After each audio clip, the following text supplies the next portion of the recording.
Alors voici une vidéo pour te montrer comment comparer et ordonner des fractions. Tout d'abord, pour comparer, on peut le faire avec des dessins. Comme exemple, ici, j'ai deux carrés de la même grandeur. Pour pouvoir comparer, il faut absolument que ce soit la même grandeur et la même forme. Donc moi, aujourd'hui, je vais comparer 3 quarts et 5 dixièmes. Et là, je pourrais me dire, je crois que ça va être 5 dixièmes qui va être plus gros parce que les nombres sont plus gros. Mais c'est là que c'est important de colorier de la même façon. Donc, si je colore tout à la horizontale ou à la verticale, que je vais vraiment voir si 5 dixièmes est vraiment plus grosse. Si j'éparpille tous mes morceaux ici et là, je ne vais pas bien voir combien il m'en reste et je ne vais pas bien pouvoir comparer. Donc, c'est important de colorier tes formes toutes collées à la même place, comme ceci. Alors ici, je remarque que finalement, 3 quarts est beaucoup plus grosse que 5 dixièmes parce que tout ceci est colorié, il reste juste ça de blanc.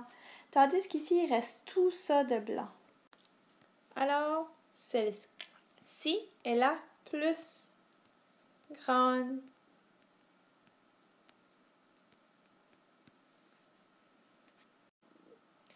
On peut aussi comparer avec des droites numériques, des droites de fractions.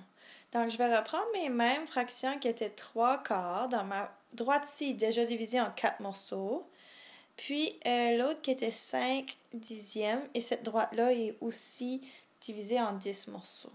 Donc, je dois compter 1, 2, 3. Donc, je sais que 3 quarts se retrouvent ici. 1, 2, 3, 4, 5. Donc, je sais que 5 dixièmes se retrouvent ici.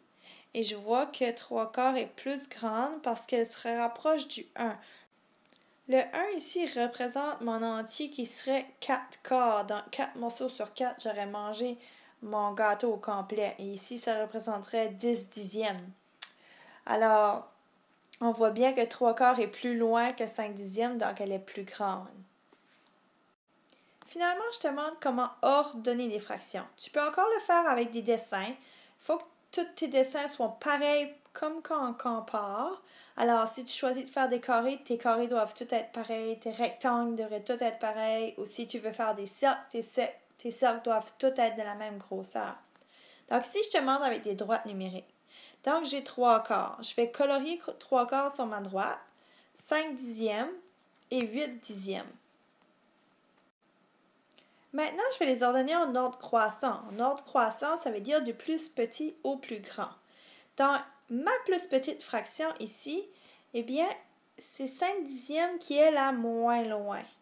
Ensuite de ça, ça serait 3 quarts parce que si je descends droite comme ça, je remarque que 8 dixièmes est un tout petit peu plus grand que 3 quarts. Donc, je devrais écrire au début, la première fraction qui est la plus petite, c'est 5 dixièmes. La deuxième serait 3 quarts et la plus grosse serait 8 dixièmes.